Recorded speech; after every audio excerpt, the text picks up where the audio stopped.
my goal with YouTube kind of always was to get 100K subs. And now that I've hit that goal, I don't have like a strong desire to grow my channel just for the sake of growing it. You know, now I'm feeling more interested in just making the content that I want to make because I'm proud of it, or I think that it's what I'm best at, or is going to provide the most value to people. Hey, what's up, Korekara Squad? Welcome back to the podcast. This week we have Matt on again for part 2. So make sure to break the like button instead. Yeah, so in the first part we talked about his Japanese studies and what it's been like dating his Japanese girlfriend. And in this second part, we talk about his role at Refold and his current YouTube goals, which included his recent trip to New York and filming a video with Xiaoma. So, as always, if you want to support us, go check out our Patreon for bonus clips. And as always, obliterate the like button, destroy it. And hope to never see it again. Hope you guys enjoy the podcast. But I guess like on the topic of like YouTube and stuff, you in a live stream you talked about how you had a productivity system that helped you take your language learning to another level. Like, can you talk more about that productivity system? Yeah, I mean that I think what you're referring to is this kind of system that I built where I have these boxes that I actually first learned about these kind of like time locked safes, basically, is I guess what they are, from the channel What I've Learned. And he kind of talked, it was a video of kind of on the limits of willpower that he made, and how, if you can, willpower is kind of like a limited resource. So if there's any way that you can move closer to your goal with like less willpower, then you should do that, because it's gonna, you save your willpower for the things that you can't kind of like delegate it to, basically. So basically, I have these boxes where you can put stuff inside of the box, and then you put on the cover, and then you set a timer, and the timer can be maxed like 10 days. And once you set it, then it locks, and you can't open the box anymore. And there's like literally no way to stop the timer until you crack it, unless you cracked it open with a hammer, basically. And even if you take out the batteries, it stays locked. It doesn't unlock. And when you put in new batteries, it just like the timer picks back up where it was when you took them out. And so I basically created kind of like I use software to put in limitations on how much I could use, my devices at all, and also like what apps and what programs I could use at certain times.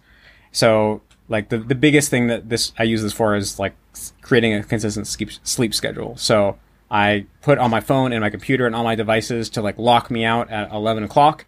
And then I on all these apps that I use to set that limit, I set an actual password, and I made the password like a long chain of like random digits and numbers. And then I wrote down that password on a physical piece of paper, and I locked in the safe. So now, literally the only way that I could bypass this is if I like get a hammer and like break open the box. And so it was just a way to kind of like force me to go to sleep on time, because I used to like always go to stay up too late.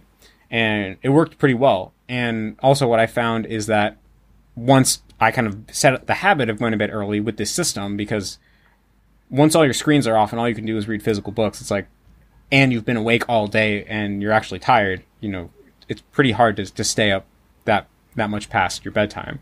So I found, the system helped me set up a good sleep schedule. And then once I had a good sleep schedule, then I didn't need to rely on the system as much anymore. It was kind of easy to just keep up the habit through momentum. And maybe if I feel like I'm like so I don't really like keep it up that much anymore, because I feel like I don't really need it that much anymore. But if I ever feel like I'm kind of slipping or something, then maybe I'll set it back up again. And I also use it for like, setting times that I'll use, like the websites that, I tend to waste time on and things like that. So I think this, the system is kind of like customized to me, because it was to solve like my problem of like staying up too late and stuff like that. But I think the kind of core ideas of like looking for ways that you can really take willpower out of the equation is a really good idea in, trying to build new habits and stuff like that. So do you feel like with this system you have more time to work on different things? And like maybe like what are those things that you're working on? It's like YouTube or language learning? I mean, there's work, and then there's like things I just like to read and study and spend time with like my family and friends and other stuff like that. I mean, I think definitely the Eisenhower matrix, that idea that there are, I think I even talked about this on the last time I was on the podcast, but I won't explain the whole thing. But basically there's a lot of tasks that like feel important in the moment, but really don't matter at all. And I think probably the biggest problem that people have with productivity, and I'm not a productivity expert, so I don't want to, sit and like talk as if I'm a productivity guru, because I'm definitely not. I'm still trying to, always working on it myself. But I think, yeah, probably, at least for me, the biggest problem with productivity was and still is to a certain extent just like getting caught up in these activities that feel really important in the moment and take up a ton of time, but ultimately don't matter. Like, especially if you like reading articles about like new breakthroughs in technology, I'll like see those headlines and be like, oh, I gotta like read this and like learn about this so that I don't like fall behind on the times. When in reality, like 95 or more, maybe 99% of like those headlines that you see like end up going nowhere, and then like a couple months later, no one remembers them at all and no one knows about them. And so the time you spent learning about them was like kind of wasted. So I think, staying really focused and knowing like, okay, what are I really trying to put my energy into right now in terms of like projects and learning and practicing whatever skills you're trying to build, and like not getting pulled away by things that like feel urgent, like some guy who tells you that you're wrong on Twitter, or like headlines, or even, like things that feel even more important, like on a video, like making sure that like one little transition or whatever is perfect. Like I know I can get caught up trying to like go overboard on little details and videos and stuff too. Like not getting caught up in all that and like having a big picture perspective, doing what's important is probably what's going to make the biggest difference. Right. And I guess like besides YouTube, one of your main projects is Refold. Mm-hmm. But Ethan's actually the CEO of Refold. Yeah. Right? Yeah. So what's like your role versus what Ethan's role is at the company? Yeah. So I don't know how many people know this, but yeah, Ethan and I founded Refold together. So we're both co-founders, but Ethan's the actual CEO, like you said. So he's actually the one who's officially in charge of the company, and I'm not. So he actually has the final say on like what projects Refold's going to do and not do, and what order and when they're going to do them, and like hiring other people and managing all the different projects that are happening and all the other people that are doing work for Refold. And yeah, he's like basically the man at the controls that has the final say on everything and is in charge of everything. I'm in charge of the main content basically. And so like we work on a lot of things together. Like we wrote the roadmap together, but I'm the one with the expertise in language learning. And so when it comes to actually like deciding like what is Refold's recommendations and things like that, then that's like mainly my job. So I'm like kind of the idea and the content guy in terms of the actual like language learning content.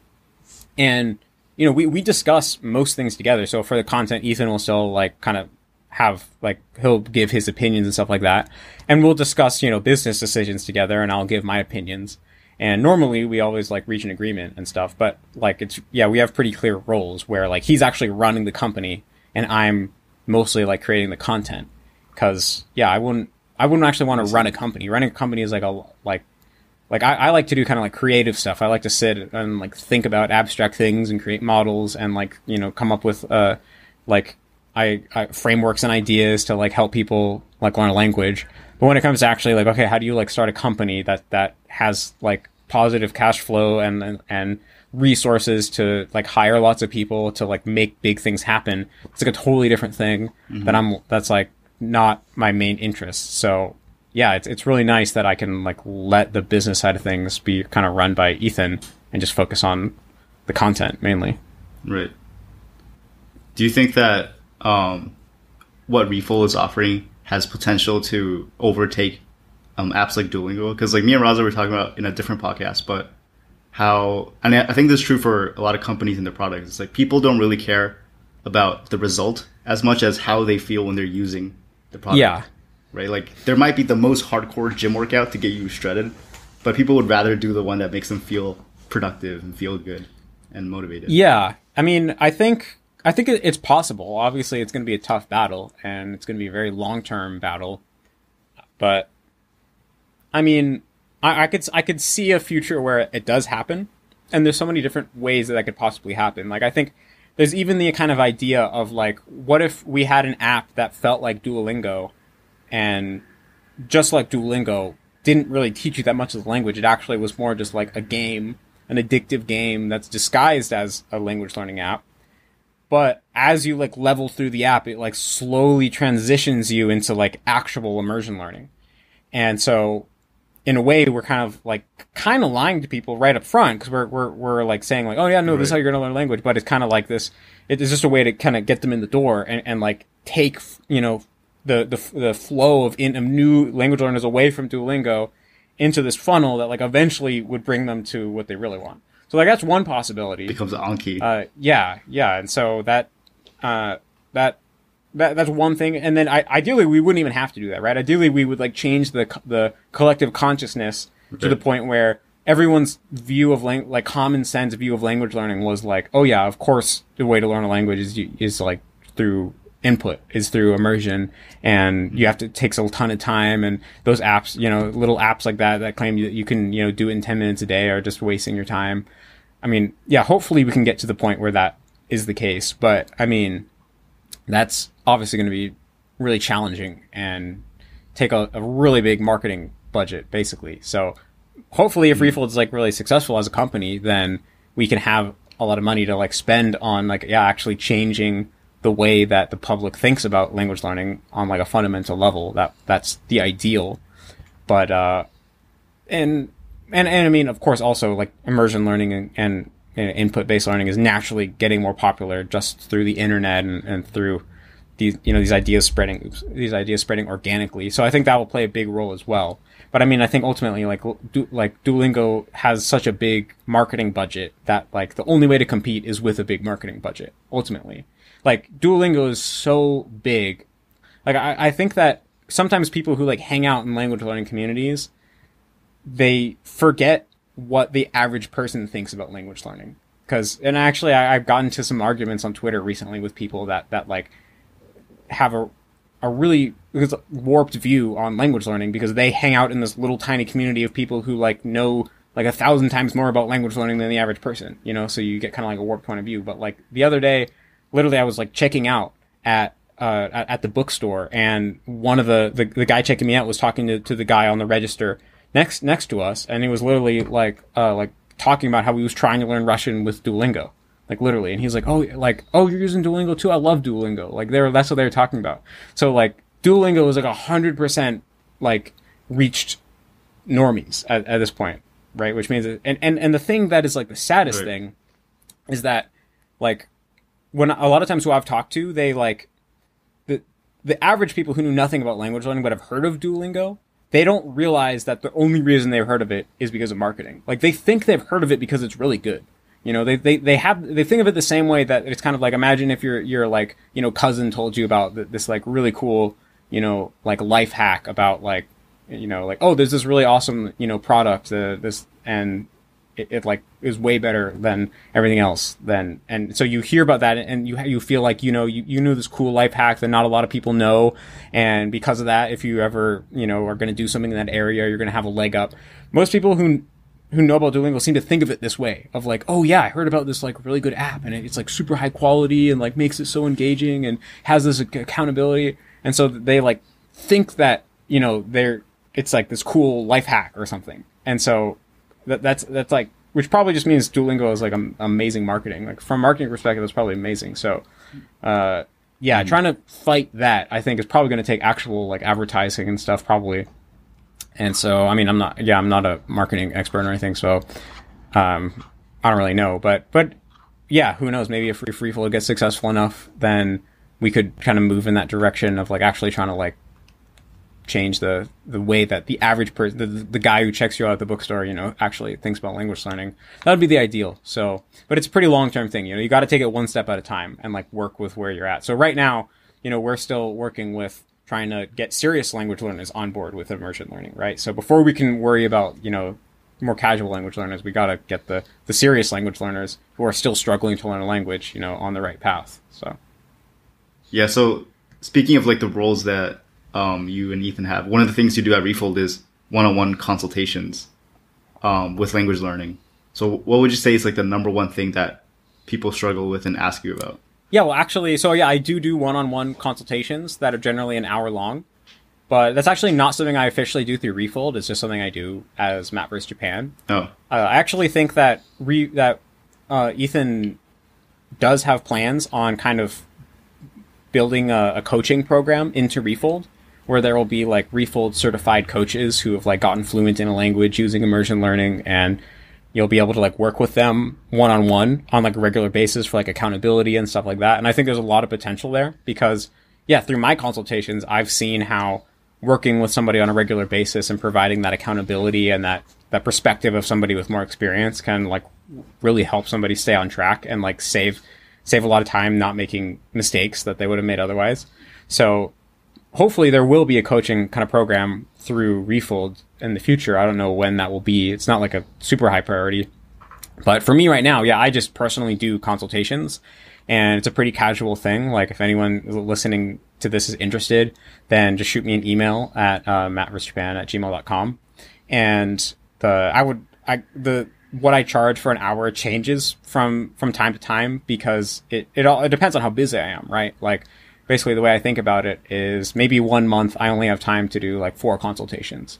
And so I basically will just raise the price until there's only 4 people who want a consultation, right? That's kind of just like, that's how supply and demand works, right? On like a very basic level. So how much I charge is at any point in time proportional to how many I want to do that month, combined with how many people want to do one with me. So, yeah, it kind of can like change from time to time. But yeah, what I found doing the consultations is actually it's hard to answer the question that you just asked, which is what is the most common question? Because most of the time, the reason why somebody wants to do a one-on-one consultation is because they have some kind of question that is pretty unique to their life situation, right? And can't be answered through just like, watching my videos or like reading Refold or something like that.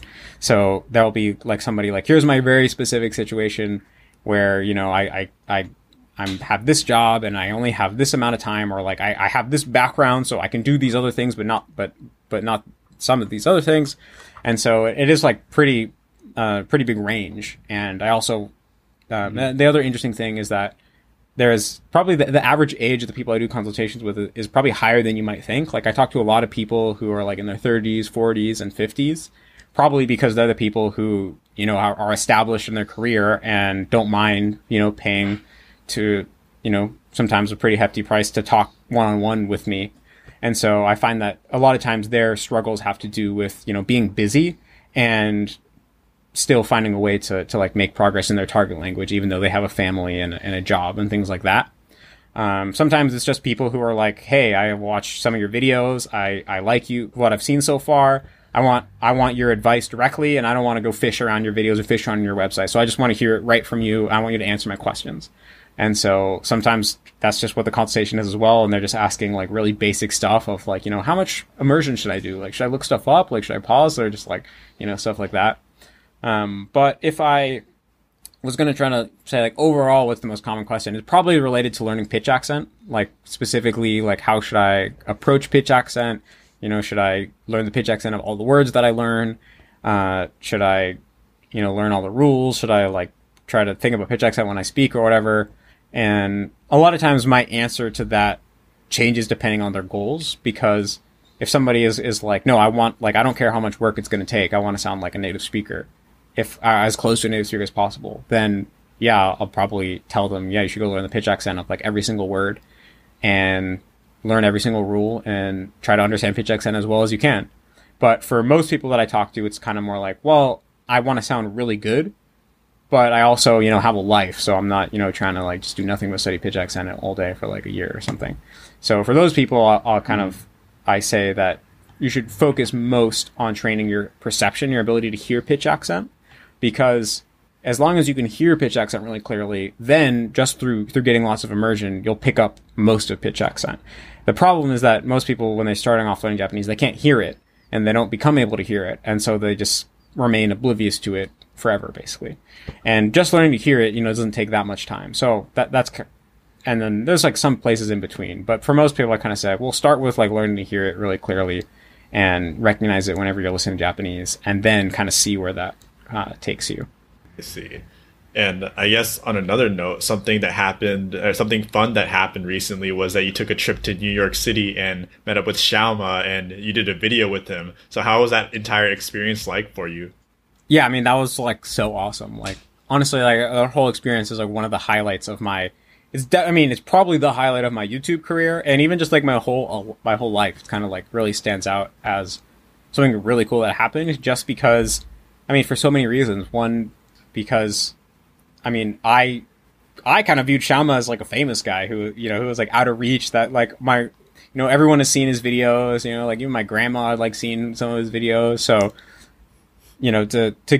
to have him like offer to fly me out to New York to like film with him, it kind of felt like, almost like a movie or something. It was like really surreal. Probably sounds like really corny to say, but yeah, it just felt so awesome to, be getting on an airplane to go and film with this other YouTuber who, like, for me was kind of like a famous person. And yeah, just actually hanging out in New York was so fun because, I mean, New York's a pretty awesome place. And it was my first time being there as an adult. I'd been there as like kind of like a kid, but it was really exciting to be in this like totally different place. And Xiaoma was just like such a super cool, chill dude. And so just like hanging out with him and like whenever we were walking down the street, like once an hour, he'd get stopped by somebody and be like, "Hey, are you Xiaoma?" Or like, "Hey, you're that guy from YouTube."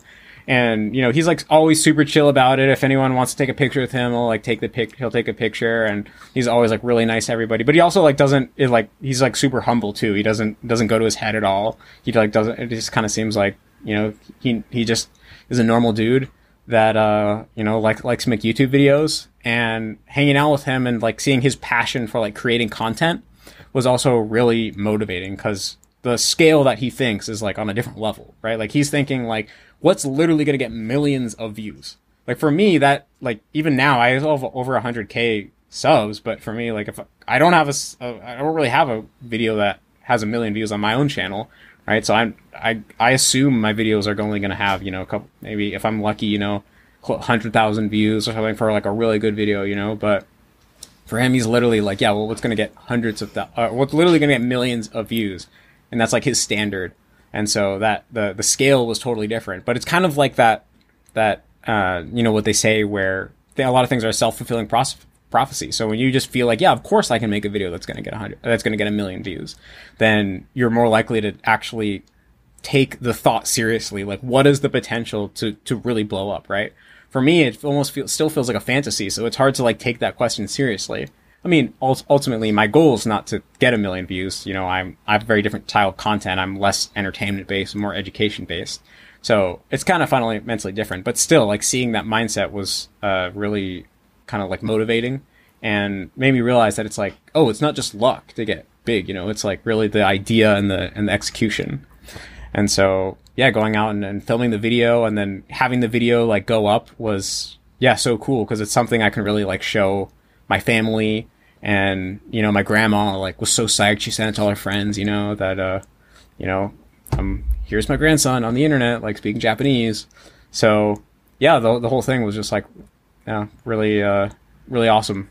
Yeah, I mean, do you think that you would make more of those kind of white guy speaks videos? I mean, you had the VR chat one prior, and then in New York you went full white guy speaks. Yeah, I mean, speaks. It's like, I mean, so I will say I have one more planned, but besides that one that I'm planning right now, I probably won't really do any more of them because I guess for me, that's not like when I set out to start doing YouTube, that was never really like the content I wanted to make. I wanted ultimately my biggest priority is like teaching people how to learn a language and how to achieve their goals in language learning, or maybe even just exploring interesting ideas conceptually, right? That's kind of more like what I'm interested in. And so going out and making these like kind of purely entertainment-based videos, like I think they're cool and I enjoy watching other people's videos, but it always kind of felt like, I'm not, like to me personally, I don't feel like I'm using my potential to the fullest when I do that type of thing. It kind of feels a little bit shallow to me, and especially now that I've already done it, it's kind of like, well, there's this kind of been there, done that aspect to it. And especially because Xiaoma invented that genre of content. I mean, maybe Lao Shu and Xiaoma kind of like, they co-invented it together, right? Like, Lao Shu was the first guy to go out and talk to people in foreign languages, but Xiaoma was the guy who, like, turned it into something with, like, major, like, viral potential. And so in my mind, for this particular type of video, like White Guy Does X, it's kind of like Xiaomo was the creator.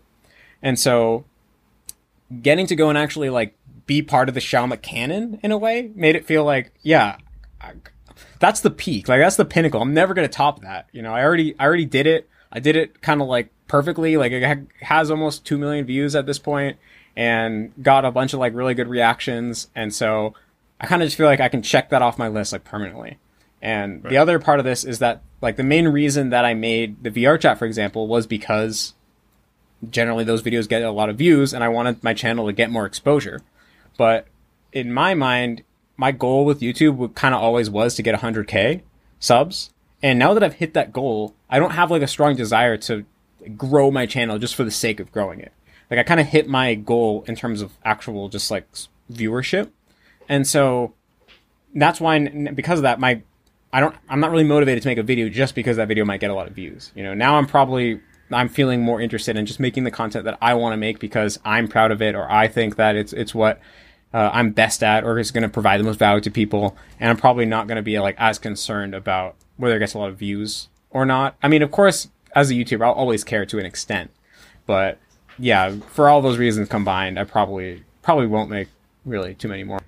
I guess, what are your thoughts on doing kind of IRL collaborations like what you did with Xiaoma? I guess you've done ones with Dogen online before and with other people as well, but Quaid, yeah, Quaid. I'm definitely interested in like meeting up with other creators. Like that's one of my favorite things about like having this job is getting to meet all the people who I've got to meet. And like, yeah, the other day Quaid, you know, messaged me on Discord that he was coming to Portland for a week. So yeah, we just went and got some beers one night. And then I was like, hey, why don't I just interview you? Cause it's cool to get to do an in-person interview. So yeah, it worked out really well. And for me, whenever I meet someone in person who I met online, there's always this kind of like really cool sense of like, you know, if it wasn't for the internet, we would never meet each other, right? Like in this case, like, oh, you grew up in Hawaii, I grew up in Portland. We never would have crossed paths if it wasn't for this thing that connects us, which is, you know, Japanese and the internet. So I always think that's really cool. And so I'm definitely interested in like meeting up with other creators, but it's hard to say about like collaboration because I mean, stuff like live streams, I think it's like, you know, easy and fun. So I'm always kind of down to do that. But especially I just earlier today finished editing a collab video, and I find that they like in general, they're not as hard to make and they don't take as much effort as like just a standalone like video essay style video, but they still take a lot of time and a lot of effort. And in general, I don't personally think that they provide the same level of value as a standalone video essay does, right? Like for example, a couple months ago, I uploaded this video called Why You Still Can't Understand Basic Grammar. And that video I worked really hard on. Like I spent a lot of time coming up with the ideas and then the script and then, you know, recording it, editing and everything. And I think that it's like a really solid video, like one of my best videos. And I think that any language learner who watches that will take, well, not any, but because of course there's always the one odd comment of like, oh, I already knew that. But I think like 99 out of 100 people who watch that will take something away that will benefit their language learning.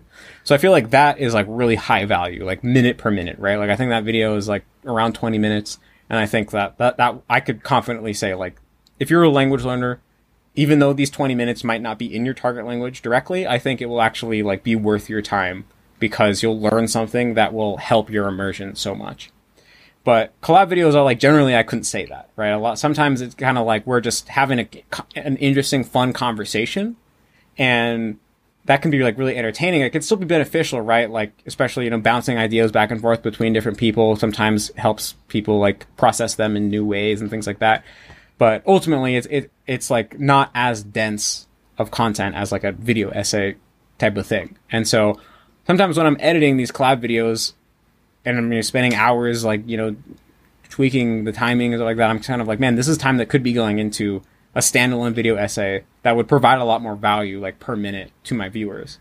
So I'll probably always do collabs for some level, especially just because, like, if a creator I really respect, like, invites me to do a collab, it's like impossible to say no just because of the opportunity, right? Like, I love interacting with other creators, and so it's like really fun and fulfilling. But yeah, I think I'll probably move, especially like I said, because I have less of a desire to just purely grow my channel for the sake of growing. And I'll probably move away from like collab videos and try to focus more on like the videos that I think I do best, which are like the video essay style videos. Right. So yeah, Matt, at the end of our podcast, usually we have a Kodekara message, which can be anything, and you gave one last time. But since then, we have people give like funny Japanese phrases, like words they learn, or just like words of wisdom. So yeah, putting you on the spot now, what is your Kodekara message to our listeners? Oh, that's hard. Yeah, you did like put me on the spot there. Let me see. Use like some Kansai Ben. Yeah. Well, I'd say because we spent a lot of time, talking like about my girlfriend. So I would say don't try to make a significant other who speaks your target language, because like in general, like trying to get a boyfriend, trying to get a girlfriend, like never goes well, and it has an extra level of creepiness if you're trying to like get a significant other who like meets these like weird requirements of like they're a native speaker of like your language or something. But work on yourself, try to just like be the best person that you can be, and probably maybe it will just happen naturally one day, because if you're practicing your target language, then you'll probably be in a situation where there's native speakers and stuff like that, and let it happen naturally.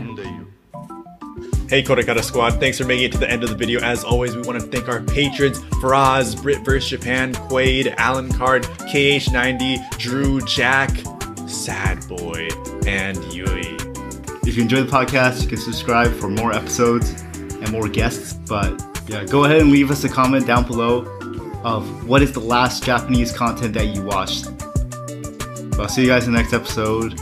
Peace out. Catch you later. Peace.